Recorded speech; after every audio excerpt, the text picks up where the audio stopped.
Hello বন্ধুরা, কেমন আছো সবাই? আশা করি সবাই ভালো আছো, আর তোমাদের আশীর্বাদে আমরাও ভালো আছি। সো আমরা আরেকটা নতুন ব্লগ নিয়ে চলে আসলাম আমাদের চ্যানেল অ্যাম্বিশন ব্লগসে।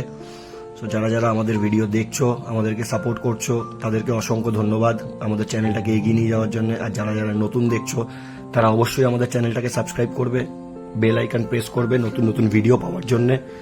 আর নতুন ভিডিওগুলোকে এনজয় করছো কিনা সেটা অবশ্যই কমেন্টে জানাবে। সো আজকে যে ডেস্টিনেশনটায় গেলাম, সেই ডেস্টিনেশনটাতে আমাদের ছোটবেলার অনেক স্মৃতি জড়িয়ে আছে। কেমন কেমন স্মৃতি জড়িয়ে আছে সেটা আমরা ভিডিও বানাতে বানাতে, ভিডিওতে কথা বলতে বলতে তোমাদের সাথে শেয়ার করব। একটা টাইম ছিল যখন আমরা স্কুল লাইফে পড়াশোনা করতাম, তখন 5 টাকা করে জমাতাম এই ডেস্টিনেশনে যাওয়ার জন্য। বিগত 7-8 বছর পরে আবার আমরা বন্ধুরা মিলে এই ডেস্টিনেশনে পৌঁছে গেলাম, আর খুব এনজয় করলাম। কতটা এনজয় করলাম সেটা তোমাদের সাথে শেয়ার করব আজকে এই ভিডিওর মাধ্যমে। সো আমরা ট্রেন ধরে প্রথমে পৌঁছে গেলাম। আমাদের বাড়ি থেকে বেশি দূর নয়, 1-1.5 ঘন্টা লাগে, বাট অনেকদিন যাবো করে যাওয়া হয় না। তো ট্রেনের বাইরে থেকে একটু কেদারি মেরে আমি একটু ভিডিও করে নিলাম।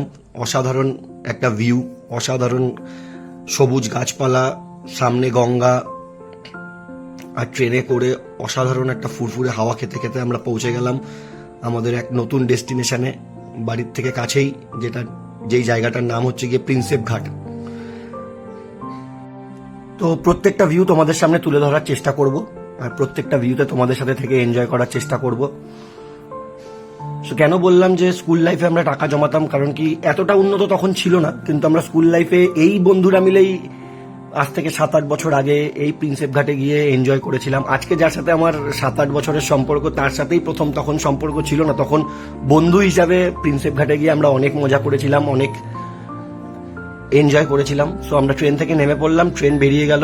তো আমরা এবার এগিয়ে যাচ্ছি আমাদের ভিউগুলোর দিকে। সো এখানে একটা ব্রিজের ওপর আমরা উঠলাম। এই ব্রিজটা আজ থেকে 7-8 বছর আগে আমি দেখিনি, আশা করি, বা হতেও পারে, বাট তখন আমি এত খেয়াল করিনি। তো অসাধারণ, এই ব্রিজটার নাম আমি জানি না, কিন্তু এই ব্রিজটা অসাধারণ সুন্দর।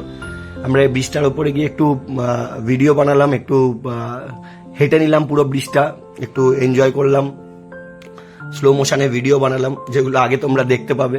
একটু মজা করে নিলাম, আর একটু দাঁড়িয়ে গঙ্গার দু সাইডের আবহাওয়াটাকে অনুভব করলাম। আমাদের ওই দূরে দেখা যাচ্ছে হাওড়া ব্রিজ, আর আমাদের ঠিক এই দিকে রয়েছে বিবেকানন্দ সেতু। আস্তে আস্তে ভিডিওতে আমরা দেখতে পাবো। আর হঠাৎ করে আমরা মজা পেয়ে গেলাম, গঙ্গার মাঝখানে ক্রুজের মতো একটা ছোট্ট কিছু একটা দেখলাম। জানি না ওটা ক্রুজ কিনা, বাট ক্রুজের মতো দেখতে, বেশ এনজয় করলাম, দেখে মজা লাগলো। তো আমরা ভাবলাম যে পরের বার যদি আমরা প্রিন্সেপ ঘাট যাই, অবশ্যই আমরা ওই ক্রুজে চড়ার অনুভূতিটা নেব। আর ততক্ষণে আমি একটু গরিবের শাহরুখ খানের মতো হাত ফেলিয়ে ব্রিজটার ওপর হেঁটে নিলাম।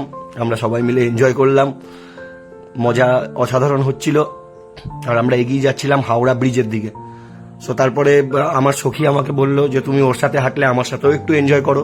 তখন ওর সাথেও একটু ব্রিজের ওপর থেকে হাঁটলাম। যাই হোক, রোমান্টিক ভাবে পারলাম না, বাট যতটা পারলাম চেষ্টা করলাম। খুব আনন্দ লাগছিল, কারণ কি প্রায় 7-8 বছর বাদে একটা এক্সাইটমেন্টের সাথে পৌঁছে গেছিলাম ওই ডেস্টিনেশনে।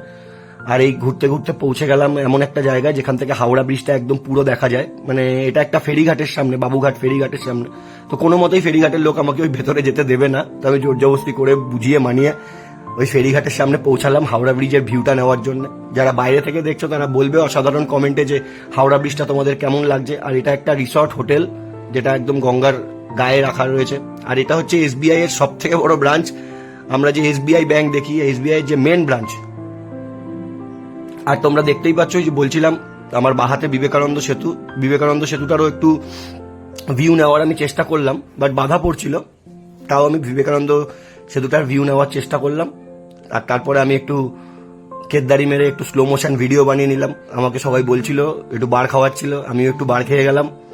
বার খেয়ে গরিবের শাহরুখ খানের মতো একটু স্লো মোশনের ভিডিও শুট করে নিলাম। আশা করি ভালো লাগছে, কমেন্টে জানিও কেমন লাগছে। তারপরে ওরা এখানে বসে একটু রিলস বানাচ্ছিল, আমি ওদেরকে রিলস বানাতে সাহায্য করলাম। জানি রিলসটা বানাতে পারেনি, জঘন্য একটা রিলস চেষ্টা করেছে, তাও ওদেরকে সাপোর্ট করলাম, একটু বানানোর জন্য এনজয় করলাম, কারণ কি ঘুরতেই তো গেছিলাম, সো মজা তো করতে হবে।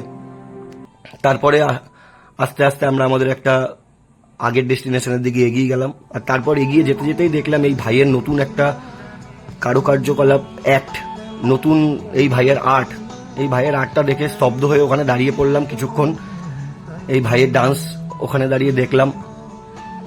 কারণ কি অ্যাকচুয়ালি এরকম ডান্স, এরকম সিঙ্গিং বেশিরভাগ বাইরের দেশের রাস্তাঘাটে দেখা যায়, তো আমাদের এখানে খুব কমই দেখা যায়। বাট কলকাতার মেন সিটির দিকে গেলে এরকম আর্ট কিছু মানুষের দেখা যায়, তো দেখে আনন্দ লাগলো, দেখে বিশাল অনুভূতি পেলাম।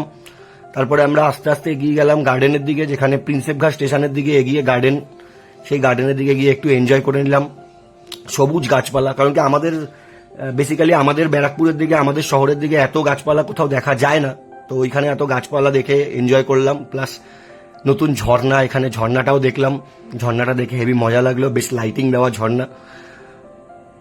তারপরে চলে গেলাম এই সুন্দর ভিউটার দিকে। আগে যখন আজ থেকে 7-8 বছর আগে গেছিলাম তখন এরকম ব্যারিকেড দেওয়া ছিল না, তখন এইটার ভেতরেই চলে যাওয়া যেত, আমরা এটার ভেতরে গিয়েও আড্ডা মেরেছি। কিন্তু এখন আস্তে আস্তে উন্নতি হওয়ার কারণে, আস্তে আস্তে ওখানে জনবহুল হওয়ার কারণে, পপুলারিটি বাড়ার কারণে এখানে ব্যারিকেড দিয়ে দিয়েছে। তো এই ডেস্টিনেশনটাও খুব সুন্দর, তো আমরা এখানে বসে একটু আড্ডা মারছিলাম।